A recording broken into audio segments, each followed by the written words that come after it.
उस समय की बात है जब कृष्णानगर राज्य में राजा विक्रमादित्य का राज था। वो एक बहुत ही न्यायप्रिय और कर्मठ राजा थे। सर्दियां नजदीक थीं। ऐसे में राज्य मंत्री विक्रमादित्य से वार्तालाप कर रहे थे। महाराज, पिछले वर्ष हमारे राज्य में ठंड के कहर से निर्धन परिवारों ने अत्यंत कठिनाइयां उठाई थी।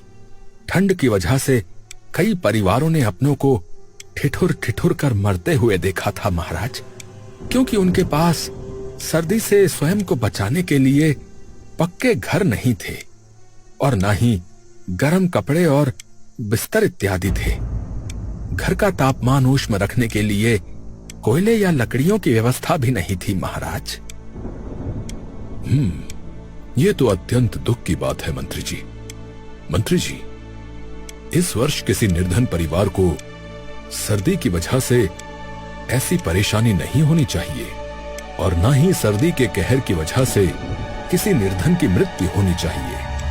हमारी तरफ से सभी निर्धन परिवारों को सहायता स्वरूप गर्म कपड़े और बिस्तर इत्यादि दिए जाएं। जिनके घरों की हालत ठीक नहीं है, उनके घरों की भी मरम्मत राजकोष से करवाई जाए। इसके साथ ही सभी निर्धनों के घरों में कोयले भी पहुंचाए जाएं, जिन्हें रात के समय जलाकर वो अपने घर को ऊष्म रख सकें और चैन की नींद सो सकें। ये उद्देश्य अति उत्तम है महाराज, परंतु बिना जांच किए खुले में ये मुनादी करवा दी गई तो हो सकता है कि जिन लोगों के पास ये सब कुछ पहले से हो, वो भी इसका अनुचित लाभ लेने के लिए झूठ का सहारा लें महाराज, और असली निर्धन परिवारों तक हम सहायता ना पहुंचा पाए। बात तो आपकी बिल्कुल सही है। तो आप ऐसा कीजिए, आप अपनी ही एक टुकड़ी के साथ पूरे राज्य का भ्रमण कीजिए और उन सभी निर्धनों के नाम सूचीबद्ध करिए जिनको सहायता पहुंचनी चाहिए। उसके बाद उन सभी के दस्तावेजों को तैयार करके हमारी राजसी मोहर लगवाई जाए। उसके बाद ही वितरण प्रारंभ किया जाए। अति उत्तम महाराज, अति उत्तम। जैसा महाराज का आदेश। जो आज्ञा महाराज। महाराज के आदेश से ये प्रक्रिया शुरू हुई। मंत्री कुछ आदमियों के साथ राज्य का भ्रमण करते हैं और उसने सभी गरीब परिवारों का नाम सूचीबद्ध किया। महाराज, सारी प्रक्रिया कर ली गई है। अब तो मात्र उन दस्तावेजों पर आपकी राजसी मोहर लगनी बाकी है। फिर हम वितरण प्रारंभ कर देंगे महाराज। तो हम आज से ही मोहरें लगाने का कार्य प्रारंभ कर देंगे। उसी समय एक आदमी दरबार में हाजिर हुआ। महाराज की जय हो। महाराज विक्रमादित्य, मैं रामेश नगर के राजा और आपके ससुर शिवसेन का दूत हूँ। एक दुखद संदेश है महाराज। महारानी गोदावरी का स्वास्थ्य अभी ठीक नहीं है और वो अंतिम समय में अपनी पुत्री यानी आपकी महारानी सुमित्रा से भेंट करना चाहती है। क्या माताश्री की तबीयत ठीक नहीं है? ये सुनकर महारानी की आंखों से आंसू बह निकले। महारानी, ये अश्रु बहाने का समय नहीं है। हमें अभी रामेश नगर के लिए प्रस्थान करना होगा। महाराज, आपकी अनुपस्थिति में राज्य कौन संभालेगा? हमारी अनुपस्थिति में राजकुमार प्रथमेश ही राज्य को संभालेंगे। ये सुनकर सभी दरबारी एक दूसरे का मुंह देखने लगे। हाँ पिताश्री, आप निसंकोच जाइए। हम राज्य को आपकी अनुपस्थिति में अच्छे से संभाल लेंगे। अति उत्तम राजकुमार, अति उत्तम। महाराज ने अपना रथ तैयार करवाया और महारानी के साथ कुछ सिपाहियों को लेकर उसी समय निकल गए। उनके जाते ही राजकुमार सिंहासन पर विराजमान हुआ। अगले दिन मंत्री राजकुमार को कार्यालय कक्ष में ले गया, जहाँ बहुत सारे दस्तावेज रखे थे। अरे, यह क्या? यहाँ इतने सारे प्रलेख राजकुमार, सर्दी का मौसम निकट है। ये सारे प्रलेख उन निर्धनों के हैं जिनको महाराज द्वारा प्रारंभ की गई योजना का लाभ दिया जाएगा। इन सभी पर राजसी मोहर लगनी है। ये कार्य महाराज स्वयं करने वाले थे, किंतु अब आप उनकी जगह हैं, तो ये आप ही कर सकते हैं राजकुमार। परंतु इतने सारे प्रलेखों पर मुहर लगाने में तो बहुत समय लगेगा मंत्री जी। आपकी आज्ञा हो तो ये कार्य मैं कर सकता हूं राजकुमार।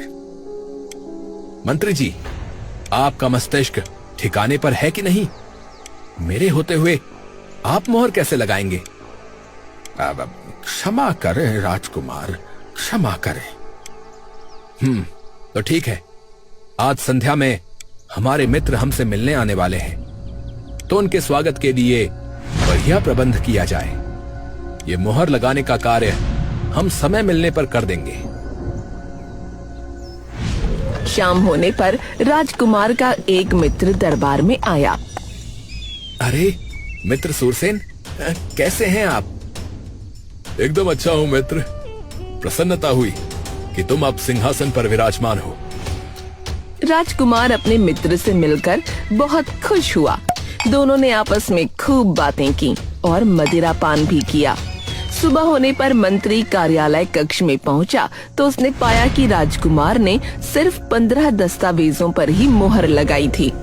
मंत्री को चिंता हुई और वो राजकुमार के कक्ष में पहुंचा। राजकुमार, ये तो मात्र 15 प्रलेखों पर ही मोहर लगी है राजकुमार। अभी तो ये 10% भी नहीं हुए। आपको दोपहर होने तक इन सब पर मोहर लगा देनी चाहिए थी। मंत्री जी, आप हमें इस तरह से आदेश नहीं दे सकते। अभी जितना कार्य हमने किया है, उन प्रलेखों का कार्य प्रारंभ करो। बाकी कार्य हम अपने मित्र के जाने के बाद पूरा करेंगे। मंत्री ने राजकुमार के आदेश का पालन किया। अगले दिन राजकुमार का एक और मित्र वहां आया और अब राजकुमार पहले से भी ज्यादा लापरवाह हो गया। मित्रों के साथ मदिरा पान करने और शतरंज खेलने में समय गुजारने लगा। राज्य का कोई भी कार्य ठीक से नहीं होता। इसी तरह एक माह निकल गया। अब महाराज भी महारानी के साथ वापस महल आ चुके थे। महाराज फिर से सिंहासन पर विराजमान हुए और एक आदमी दरबार में हाजिर हुआ। दुहाई हो महाराज, दुहाई हो। क्या हुआ महाशय? आप इतने परेशान क्यों हैं? महाराज मैं सत्यनगर से आया हूँ महाराज। हमारे नगर में महाराज लूटपाट जैसी घटनाएं नित्य हो रही हैं महाराज, नित्य हो रही हैं। एक गिरोह नगर में घूम रहा है महाराज। वो लोग हवा में कोई ऐसा पदार्थ छोड़ते हैं जिससे सामने वाले व्यक्ति मूर्छित हो जाते हैं महाराज, और फिर लूट जैसी घटना हो जाती है महाराज। ये तो अत्यंत गंभीर समस्या है। ऐसे में हमें कोई बड़ा कदम उठाना पड़ेगा।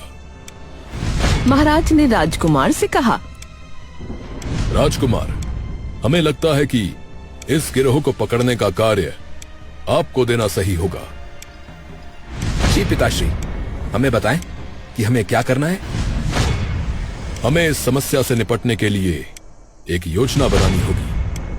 उसके बाद हम तय करेंगे कि आपको कैसे कार्य करना है। महाराज ने मंत्री से 2 दिनों तक अकेले में चर्चा की और फिर राजकुमार को बुलाया। राजकुमार, हमने योजना बना ली है। अगर गिरोह को यह पता चल गया कि आप उनका निरीक्षण करने के लिए नगर में उपस्थित हैं, तो वो सतर्क हो जाएंगे। इसीलिए हम चाहते हैं कि आप एक आम व्यक्ति बनकर इस गुत्थी को सुलझाएं। पिताश्री, लेकिन वो कैसे होगा? मंत्री जी। महाराज के इशारे पर मंत्री ने सामने रखे एक चित्र से कपड़ा हटाया। अरे पिताश्री, ये तो हमारा चित्र है। ये आपने कब बनवाया? ये चित्र आपका नहीं है राजकुमार। ये चित्र रामू नाम के एक श्रमिक का है, जो अपने परिवार के साथ सत्यनगर में एक छोटे से घर में रहता है। रामू? कौन रामू? और आप मुझे इसके बारे में क्यों बता रहे हैं? वो इसलिए क्योंकि तुम्हारा रंग रूप हूबहू इससे मिलता है। यही हमारी योजना का एक पात्र है। आप कल सुबह मंत्री जी के साथ सत्यनगर के लिए निकल जाएंगे। फिर हम इस व्यक्ति को अपने गुप्तचरों से उठवा लेंगे। उसके बाद आप इस व्यक्ति की जगह इसके घर में जाकर इसके परिवार के साथ रहेंगे। इस तरह आप सत्यनगर में रहकर यह पता लगाएंगे कि वो लूटपाट करने वाला गिरोह कौन है और वो ऐसा कार्य क्यों कर रहा है। जो आज्ञा पिताश्री। राजकुमार को एक रथ में बैठाया गया और 2 दिनों की यात्रा के बाद वो सत्यनगर पहुंचा। मंत्री ने उसे साधारण वस्त्र पहना दिए थे। राजकुमार, यहाँ से सीधे जाने के बाद एक कुआं आएगा। उस कुएं के सामने ही रामू का घर है। आप बेझिझक जाकर उसमें रहना प्रारंभ कर दीजिए। परंतु ये ध्यान रहे कि किसी को ये लेश मात्र भी शक नहीं होना चाहिए कि आप राजकुमार हैं। राजकुमार मंत्री की बात सुनकर आगे बढ़ गया। रात काफी हो रही थी। उसने देखा कि रामू के घर के बाहर एक औरत अपने बच्चे के साथ खड़ी हुई थी। कहाँ रह गए ये? अभी तक वापस नहीं लौटे। मुझे तो डर है कि कहीं इनको भी उस गिरोह ने लूट न लिया हो। तभी राजकुमार, जो कि अब रामू बन चुका था, वहाँ पहुँच गया। कहाँ थे आप? पता भी है मैं कितनी परेशान थी। लगता है यही रामू की स्त्री माधवी है। अरे बस क्या बताऊं, सत्यनगर में राजकुमार की सवारी निकल रही थी, इसलिए सभी रास्ते बंद कर दिए गए थे। उस नासपीटे राजकुमार को भी आज ही निकलना था। अगर वो न निकलता तो आप समय से घर पहुंच जाते। अरे माधवी, ये तुम क्या कह रही हो? वो हमारे राजकुमार है। हमें उनके बारे में ऐसे नहीं बोलना चाहिए।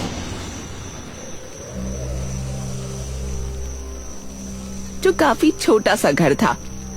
छत भी काफी जर्जर नजर आ रही थी।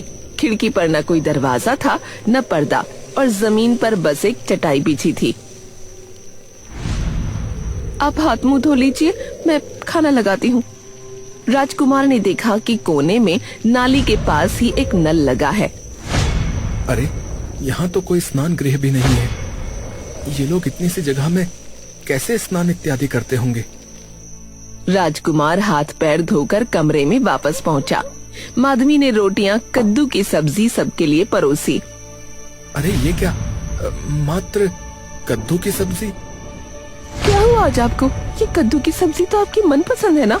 ऐसे हैरान क्यों हो रहे हो? अरे अरे, ये मैंने क्या बोल दिया? अरे अरे कुछ नहीं, मैं तो मात्र हास्य कर रहा था। ये कहकर राजकुमार ने खाना शुरू कर दिया। ये सब्जी तो ठंडी हो रही है। अभी गर्म नहीं है क्या? सर्दियाँ शुरू हो गई हैं जी। अब तो सब्जी ठंडी ही मिला करेगी, क्योंकि हमारे पास सर्दियों में घर को गर्म रखने के लिए कोयले नहीं है ना। अरे हाँ हाँ, मैं तो भूल ही गया था। राजकुमार ने खाना खाया और उसके बाद माधवी ने बिस्तर लगाया। अरे ये क्या? इतनी ठंडी धरती पर इस चटाई से तो लेश मात्र भी फर्क नहीं पड़ रहा है। एक मोटी कालीन होती तो इतनी ठंड नहीं लगती। जी, कालीन तो हमारे पास हर सर्दियों में नहीं होती। इस बार आपको कालीन का ख्याल कहाँ से आ गया? चलिए ओढ़ने के लिए रजाई निकाल लेते हैं, नहीं तो आज हमारे शरीर की बर्फ जम जाएगी। हाँ हाँ, चलो चलो, रजाई निकाल लेते हैं। राजकुमार माधवी के साथ एक छोटे कमरे में गया तो वहाँ रखे संदूक के कोने पर जंग लगा हुआ था। ये संदूक के कोने पर जंग कैसे लगा है? अरे आपको तो पता ही है ना, बरसात में कितनी छत टपक रही थी हमारी। तेज बारिश में बरसात का पानी सीधा इस कोने पर ही गिरता था। इसी वजह से संदूक का ये कोना गल गया। ये सुनकर राजकुमार चुप हो गया। उसने संदूक खोलकर रजाई निकाली तो रजाई का कोना भीगा हुआ था। अरे अरे, ये तो हमारी रजाई भी खराब हो गई। क्या ये रजाई अब प्रयोग में नहीं आ पाएगी? पता नहीं जी, अब तो इसको धूप में सुखाने के बाद ही पता चलेगा। अगर रजाई सूख गई तो काम में आ जाएगी, लेकिन अगर कोना ही गल गया होगा तो हमें परेशानी हो जाएगी। राजकुमार उसकी ये बात सुनकर परेशान हो गया। चलिए आज तो चादर ओढ़कर ही काम चलाना पड़ेगा। राजकुमार माधवी के साथ कमरे में पहुंचा। वो चटाई पर लेटा था और दूसरी तरफ माधवी थी। बीच में उसका बेटा चिंकू सो रहा था। अरे माधवी, इस चादर से तो कुछ भी फर्क नहीं पड़ रहा है। ऊपर से खिड़की से भी हवा अंदर आ रही है और नीचे धरती भी इस पतली सी चटाई की वजह से बर्फ जैसी महसूस हो रही है। हम ऐसे में कैसे सो पाएंगे? अरे आप तो हर बार मुझे हिम्मत देते हैं सर्दी से लड़ने की, इस बार आप कैसे हिम्मत हार रहे हैं? अरे इसको अब कैसे बताऊं कि इसके बराबर में राजकुमार लेटा है, रामू नहीं। मुझे तो लगता है कि मैं सुबह तक जीवित भी नहीं बचूंगा, इतनी सर्दी है। माधवी और चिंकू तो सो चुके थे, लेकिन राजकुमार को नींद नहीं आ रही थी। वो चिंकू से लिपट गया था, लेकिन अभी भी ठंड में बुरी तरह से ठिठुर रहा था। उस गिरोह का पता लगाने का कार्य कल से प्रारंभ करना है, लेकिन इतनी ठंड में तो मुझे निद्रा भी नहीं आ रही है। जैसे तैसे रात गुजर गई। सुबह होने पर माधवी राजकुमार से बोली, ए जी सुनते हो? राजकुमार हड़बड़ाहट में नींद से जागा। हाँ, बोलो, क्या हुआ? अरे घबराइए नहीं, मैं कह रही थी कि छत पर रजाई सूखने के लिए डाल देते हैं, दोपहर में धूप अच्छे से लगेगी तो सूख जाएगी। राजकुमार ने रजाई उठाई और माधवी के साथ छत पर गया। उसने देखा कि छत पर एक तरफ पानी भरा हुआ है। अरे ये क्या, छत तो स्वयं सूखी नहीं है, यहाँ रजाई कैसे सूखेगी? हाँ जी, इसकी मरम्मत हो जाती तो पानी इस तरह जमा नहीं होता। खैर अब इस पानी को सूत देती हूँ। माधवी ने झाड़ू उठाई और फिर पानी को सूतने लगी। उसके बाद उन्होंने रजाई सूखने के लिए छत पर फैला दी। चलिए मैं नाश्ता बना लेती हूँ, आप इतने नहा लीजिए। हाँ, मैं इतने में स्नान कर लेता हूँ। राजकुमार नहाना चाहता था। आंगन में एक नल, एक बाल्टी और डब्बा था। राजकुमार ने पानी को हाथ पर डालकर महसूस किया। अरे इतना ठंडा पानी, इसी से स्नान करना पड़ेगा क्या? राजकुमार ने अपने बदन पर पानी डाला तो उसकी घिघी बन गई।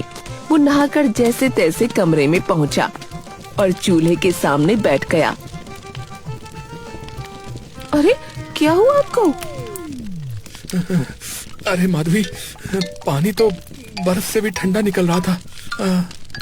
हाँ तो क्या हुआ, हम तो रोजाना ठंडे पानी में ही नहाते हैं। आप कोई राजकुमार थोड़े ही हो जो आपको गर्म पानी वाला स्नान गृह मिलेगा। ये सुनकर राजकुमार भी हंसने लगा।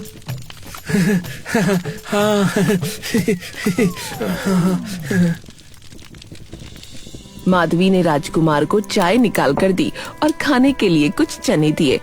राजकुमार चाय की चुस्की लेने लगा। उसके शरीर में कंपकपी लगी थी। अगर ये चाय न मिलती तो मेरा तो आज सर्दी के मारे स्वर्गवास ही हो जाता। शुभ शुभ बोलिए जी, भगवान न करे। हम गरीबों के लिए तो यही चाय एक वरदान साबित होती है।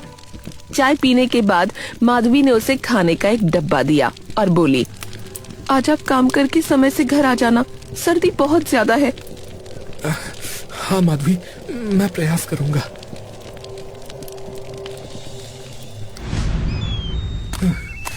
मंत्री जी ने कहा था कि मुझे यहाँ एक व्यक्ति मिलेगा जो मुझे आगे की योजना के बारे में बताएगा।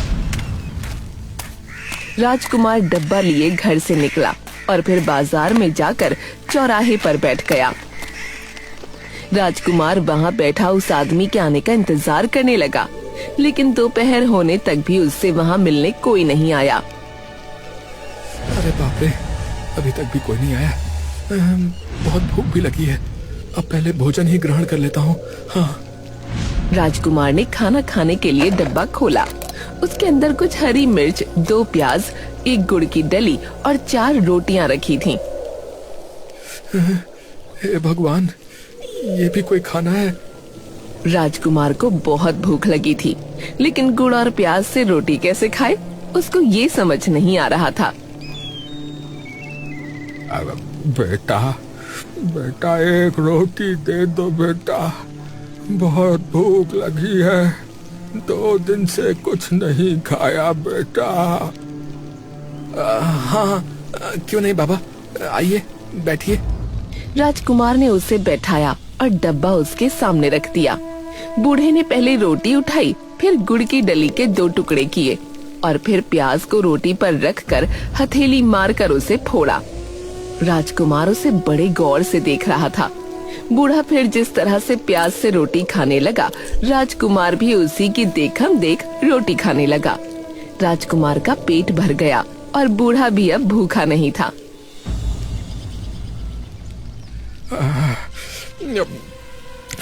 भगवान तुम्हारा खूब भला करे बेटा, खूब पूतो फलो, खूब सुखी रहो बेटा। राजकुमार रात होने पर घर पहुंचा और उसने 5 मोहरें माधवी को दी। ये लो माधवी, आज की कमाई। अरे वाह, आज तो आपको बड़े अच्छे पैसे मिल गए जी। अरे नहीं, कहीं मैंने अधिक मोहरें तो नहीं दे दी। चलिए रजाई उतार लाती हैं, वरना ओस से पूरी तरह भीग जाएगी। सभी ने एक साथ खाना खाया और फिर सोने के लिए बिस्तर पर आ गए, लेकिन रजाई ओढ़ने के बाद भी उसे सर्दी लग रही थी। अरे माधवी, रजाई से तो अभी भी हवा भीतर आ रही है। हाँ जी, रजाई काफी पुरानी हो गई है, इसलिए रुई कहीं कहीं से टूट रही है। अब तो इन सबको झेलते हुए ही रात गुजारनी पड़ेगी। ये लोग कितने हिम्मत वाले हैं। मात्र 2 दिनों में मेरा क्या हाल हो गया, और ये लोग हर साल ऐसे ही जीवन व्यतीत करते हैं। माधवी, मुझे लगता है कि हमें महाराज से सहायता मांगनी चाहिए। हम उनकी प्रजा हैं, उनको सर्दी के कहर से हमें बचाने के लिए कुछ तो करना ही चाहिए। अरे आप भूल गए क्या, राजा का मंत्री आया तो था, पूरे इलाके के गरीबों के नाम और पते लिख कर ले गया था। कह रहा था सर्दी आने से पहले ही सभी के घरों की मरम्मत होगी, नई रजाई और गर्म कपड़े मुहैया कराए जाएंगे, और सभी घरों में गर्मी का तापमान सही रहे उसके लिए लकड़ियाँ और कोयले भी पहुँचाए जाएंगे। क्या मंत्री जी आए थे और ये सब बोलकर गए? हाँ, यही सब वादे थे उनके, लेकिन अभी तक उनका कोई अता पता नहीं है। अगर उनके वादे पूरे हो जाते तो खिड़की पर खटका होता, हमारी छत भी ठीक हो जाती, जिससे हमारा संदूक और रजाई भी खराब ना होती।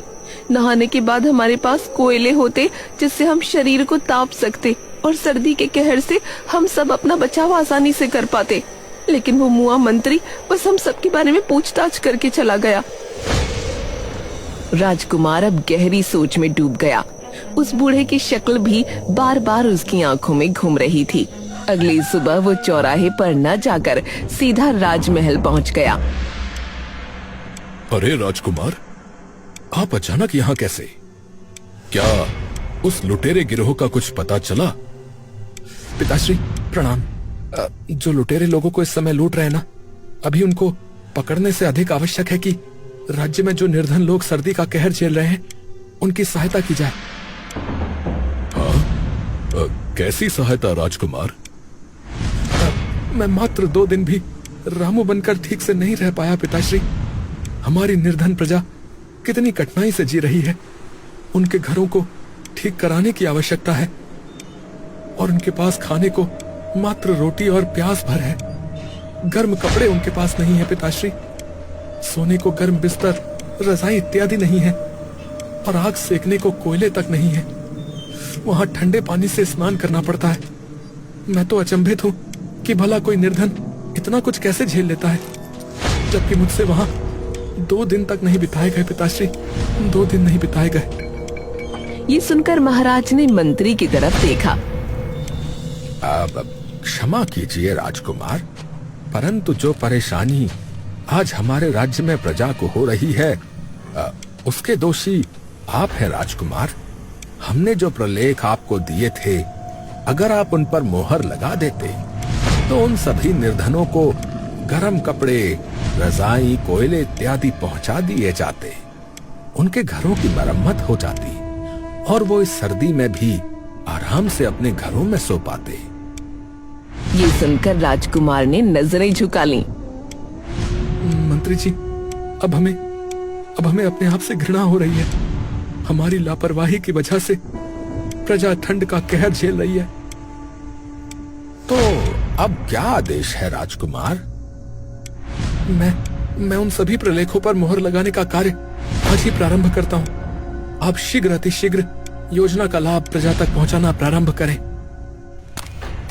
ये कहकर राजकुमार कार्यालय कक्ष में गया और सभी दस्तावेजों पर मोहर लगाने लगा।